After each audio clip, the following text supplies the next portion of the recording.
السلام علیکم ورحمۃ اللہ وبرکاتہ۔ محترم ناظرین، ہم سب کو نظام حیات قرآن کی شکل میں اللہ نے عطا فرمایا۔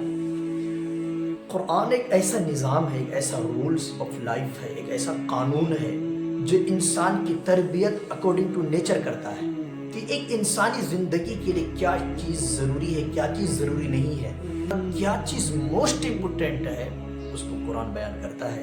انسانی زندگی کی کامیابی اللہ کی اطاعت، اس کی فرمانبرداری، اس کے احکام کی بجا آوری میں ہے۔ اس لیے اللہ تعالیٰ نے اس قرآن کو میرے آپ سب کے ہدایت کے لیے اتارا ہے۔ اللہ نے ارشاد فرمایا، ان هذا القرآن يهدي للتي هي اقوم۔ یہ قرآن انسان کو سب سے زیادہ صحیح راستے کی رہبری کرتا ہے۔ وَيُبَشِّرُ الْمُؤْمِنِينَ الَّذِينَ يَعْمَلُونَ الصَّالِحَاتِ أَنَّ لَهُمْ أَجْرًا كَبِيرًا۔ اور اس قرآن پر ایمان لانے والے کو خوشخبری سنا دیجیے کہ اللہ تبارک و تعالیٰ نے ان کے لیے بڑا اجر تیار کر رکھا ہے۔ تو کیا اس آیت سے کیا پتہ چلتا ہے کہ قرآن ہماری زندگی میں رہبری کا سب سے بہترین ذریعہ ہے۔ ہماری زندگی کامیابی کے جو بیسٹ گائیڈ لائن ہے وہ قرآن ہے۔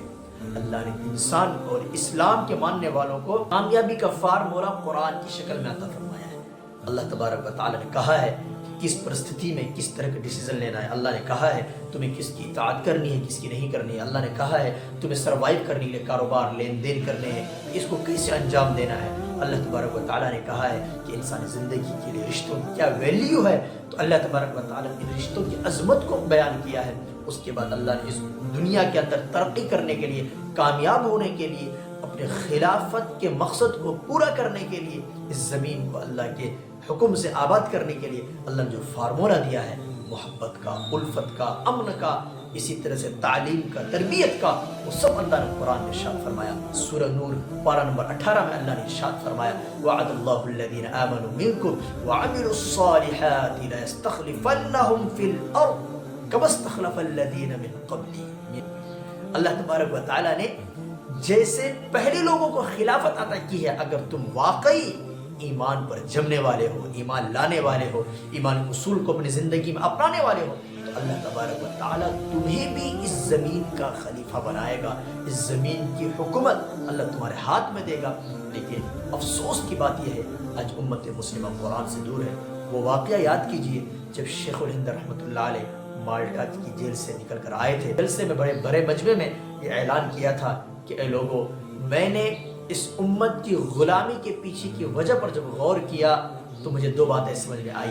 پہلی چیز ہے قرآن سے جڑی، دوسری چیز ہے آپسی اختلافات۔ ہم سب کو اگر دنیا میں انقلاب پیدا کرنا ہے، انقلابی سوچ کو پروان چڑھانا ہے، اپنے مینٹلٹی کو اسٹرانگ کرنا ہے، متحد کرنا ہے، اپنے آئیڈیالوجی کو ایک کرنا ہے، اس کے لیے قرآن پر آنا پڑے گا۔ غلامی کی جو دوسری وجہ تھی وہ آپسی اختلاف ہے۔ آپسی اختلافات کی بنیاد پر انسان صحیح راستے سے بھٹک جاتا ہے، گمراہی کا راستہ اختیار کر لیتا ہے۔ ہر کوئی جب کسی سے بات بگڑتی ہے تو اپنے جذبات کے مطابق فیصلہ کرنا شروع کر دیتا ہے۔ وہاں شریعت بھول جاتا ہے، وہاں قانون الہی بھول جاتا ہے، جو وہاں پر نظام انسانی بھول جاتا ہے، وہاں انسانی حالات کو بھول جاتا ہے۔ ہر کوئی چاہتا ہے اپنی کامیابی ہر ایک سامنے والے کو دبانا چاہتا ہے۔ یہ ہماری زندگی کی حالت ہے۔ قرآن نے ہمیشہ اختلافات سے بچنے کے لیے کہا ہے، اور قرآن نے ہمیشہ انسانیت کو محبت، اخوت، اجتماعیت کا پیغام دیا ہے۔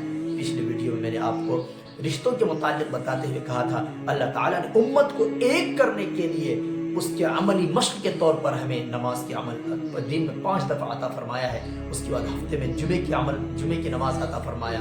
اس کے بعد سال کے اندر عید قربہ، عید اضحیٰ اور عید الفطر جیسی 2 عیدیں ہمیں عطا فرمائی، جہاں پر سب امت مسلمہ علاقے والے اکٹھا ہوتے ہیں۔ اس کے بعد اللہ نے حج جیسا عظیم عبادت اللہ نے ہمیں عطا فرمائی، جس میں پوری دنیا سے تمام اسلام کے ماننے والے انسان وہاں اکٹھا ہوتے ہیں، جمع ہوتے ہیں۔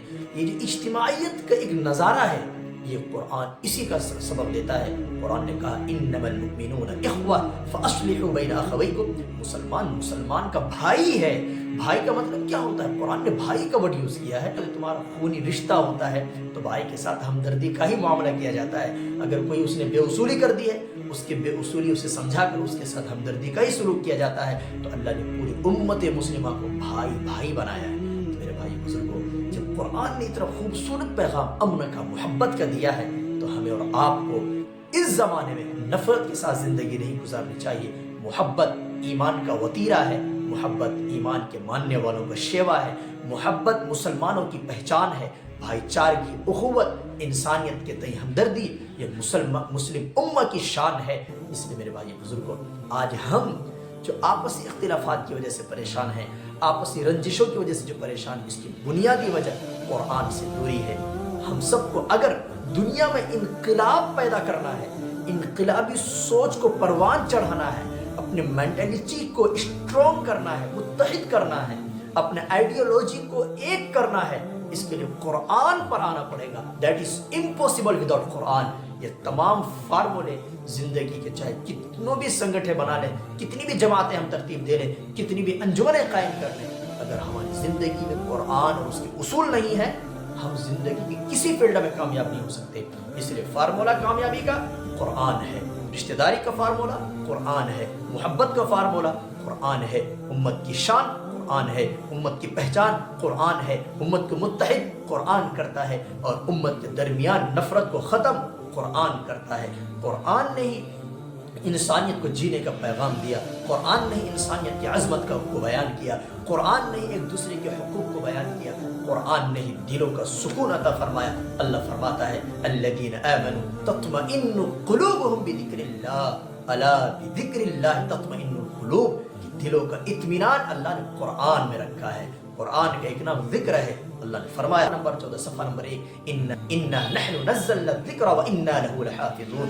میرے بھائی بزرگوں، ہماری زندگی، آپ کی زندگی، گھر کے سکون کا سکون کی اصل وجہ قرآن ہے۔ اس لیے میرے بھائی بزرگوں، اگر زندگی میں محبت پانا ہے، قرآن سے جڑنا پڑے گا۔ زندگی میں کامیاب ہونا ہے، قرآن سے جڑنا پڑے گا۔ غفلت کو دور کرنا ہے، قرآن سے جڑنا پڑے گا۔ اپنی زندگی کو پرسکون بنانا ہے، قرآن سے جڑنا پڑے گا۔ ایک دوسرے کے حقوق کو بجا لانا ہے، قرآن سے جڑنا پڑے گا۔ دونوں جہاں کے اندر ترقی، کامیابی کا فارمولہ قرآن ہے، نظام حیات ہے قرآن، انسانی زندگی ہے قرآن، سکون کا ذریعہ ہے قرآن۔ یہ جہاں جن و ملک سب مظہر رحمان ہے، سب کتابوں سے معظم رب کا یہ قرآن ہے، جس نے بخشا ہے جہاں کو اس عدم سے یہ وجود، جس نے بخشا ہے جہاں کو اس عدم سے یہ وجود، ان ربی، اور تمہارا رب بھی وہ سلطان ہے۔